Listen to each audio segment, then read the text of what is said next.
Bonjour vous tous, vous toutes, chers amis. Mardi de cette semaine, c'était une journée très très importante pour notre diocèse. C'était le 15 juin. Vous allez dire 15 juin, qu'est-ce que c'est? Eh bien, c'est la date que j'ai choisie, arbitrairement si on veut, que chaque année, c'est le 15 juin où sort ce qu'on appelle la lettre des nominations. Donc, les nominations de prêtres à telle ou telle paroisse, les changements qui auront lieu avec les prêtres, les paroisses ici et là. Et je reçois toujours des commentaires une fois que cette lettre-là est sortie. Parce que vous savez, le fait de nommer les prêtres, de leur envoyer en telle ou telle paroisse, c'est une part de la tâche d'évêque qui, je ne vais pas dire est la plus difficile, loin de là, il y a beaucoup de grâce et de richesse là-dedans, mais qui est chatouilleux, là, qui a ses défis. Eh bien, les commentaires peuvent être comme ceci. « Monseigneur, merci tellement de nous envoyer l'abbé X. Ah, là, ça va marcher. Là, ça va être bien. » Ou encore une paroisse qui, leur curé est là depuis 6 ans et ça marche bien. Il y a un renouvellement. Il est bon avec les enfants, puis bon avec les vieux. Tu sais, il prie bien. Et on en vient au point, OK, alors, ça marche bien, ça a bien marché ces 6 ans. Eh bien, faisons une extension de 3 ans. Et ils me disent, merci, Monseigneur, de comprendre ce que nous vivons avec notre curé. Maintenant, il y a aussi autres commentaires qui sont exactement l'opposé de ces 2 commentaires-là, mais on n'a pas besoin d'aller trop en détail là. Mais c'est ça. Et alors j'ai pensé vous donner un peu le comment qu'on fait ce discernement, ce choix et l'envoi de tel prêtre à tel père, de tel prêtre à telle paroisse, et le changement parmi les paroisses. Bon. Alors, et je dis on, je devrais dire nous, parce que c'est un effort commun entre, d'une part, moi-même et ce qu'on appelle le collège des consulteurs. Donc, c'est 6 des prêtres les plus seniors, si on veut, dans le diocèse, comment dire ça, qui sont nommés, suggérés par les autres prêtres, mais c'est un peu comme mon comité de personnel.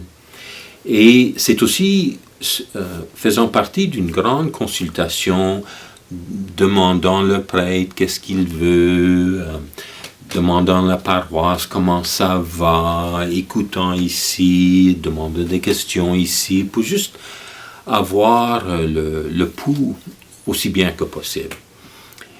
Et un autre principe, c'est de vraiment essayer de faire que le prêtre qui est nommé à telle paroisse cadre bien avec cette paroisse à ce moment-ci, dans son développement démographique. Cette paroisse grandit ou est-ce qu'elle diminue en nombre, en âge? Est-ce que c'est une paroisse qui est juste à côté de la ville ou est-ce que c'est une toute petite paroisse rurale? Alors, que le prêtre qui est envoyé, nommé là, va bien cadrer avec la situation actuelle et espérément pour l'avenir de cette communauté. Alors vous voyez, mon premier souci, et j'essaie d'avoir ça comme principe et de partager ça et de fonctionner ensemble selon ce principe. Le premier principe de choix, de discernement, c'est qu'est-ce que cette paroisse-ci a besoin d'un pasteur à ce moment-ci. Et parce que tous les prêtres, les pasteurs, on a différentes forces, différentes approches, différentes priorités, différentes faiblesses. Et Ouais. Tout le monde veut comme pasteur Jésus-Christ avec un bac en commerce. Bon, en administration. Alors non. On travaille ensemble dans ce qu'on appelle proprement un collège des prêtres. Alors c'est l'évêque travaillant avec un collège des prêtres. Et de fait aussi avec un collège de diacres, mais disons collège de prêtres. Et alors, c'est qu'est-ce qui est bien pour cette paroisse-ci à ce moment-ci, mais aussi qu'est-ce qui est bien pour toutes les paroisses à ce moment-ci. Et d'essayer alors de faire le mieux.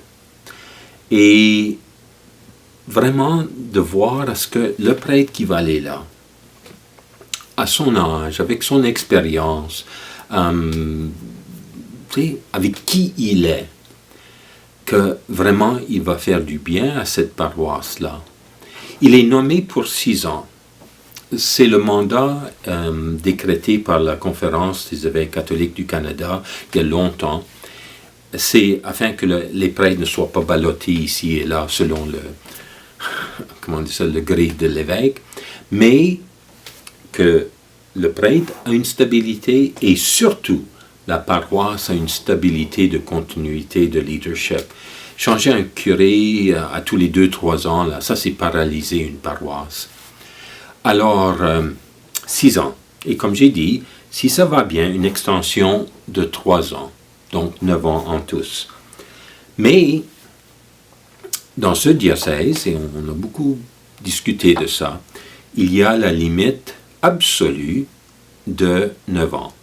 Quand un prêtre a fait 9 ans dans une paroisse, eh bien, il sait qu'il ira ailleurs. Et c'est bien quand son départ est aussi préparé et pas une surprise pour les gens. Mais beaucoup de fois où ça marche très bien, les gens vont dire, mais pourquoi est-ce que vous nous enlevez notre prêtre qui fait tellement bien? Il pourrait rester 12 ans, il pourrait rester 15 ans, il pourrait rester 20 ans. Et là, on voit un problème qui se développe. Parce que quand quelqu'un reste en position de leadership pour longtemps, alors c'est quoi longtemps? Dans notre diocèse, après 9 ans, commence à être longtemps. Eh bien, le prêtre agit toujours de la même manière. C'est ce qui est propre à sa manière.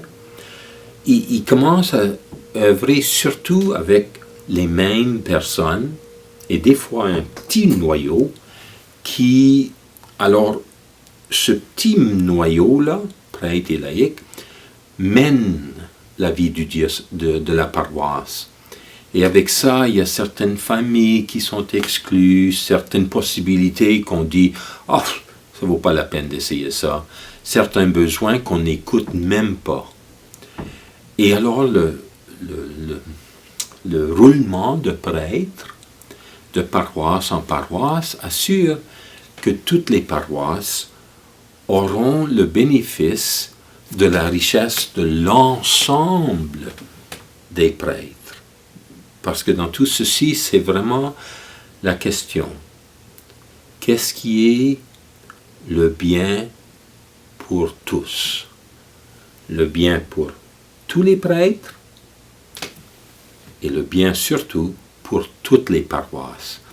Et alors ça exige une approche qui n'est pas simplement une approche de gérance de personnel, mais c'est vraiment un esprit jamais fait parfait, mais on essaie tant qu'on peut, de voir à ce que à n'importe quel moment, à ce moment-ci avec cette paroisse-là, ou ce moment-ci avec cette paroisse-là, qu'ils ont le pasteur, le berger que Dieu veut pour eux à ce moment-ci pour grandir en foi, grandir en charité, grandir en justice. Alors, ouais, je m'attends à beaucoup de commentaires et j'aime de fait, comment dire ça, prendre des commentaires et commencer une conversation. Alors, je vous souhaite une bonne semaine et si vous êtes une des paroisses qui va recevoir un nouveau curé, eh bien, accueillez-le bien, s'il vous plaît. Merci.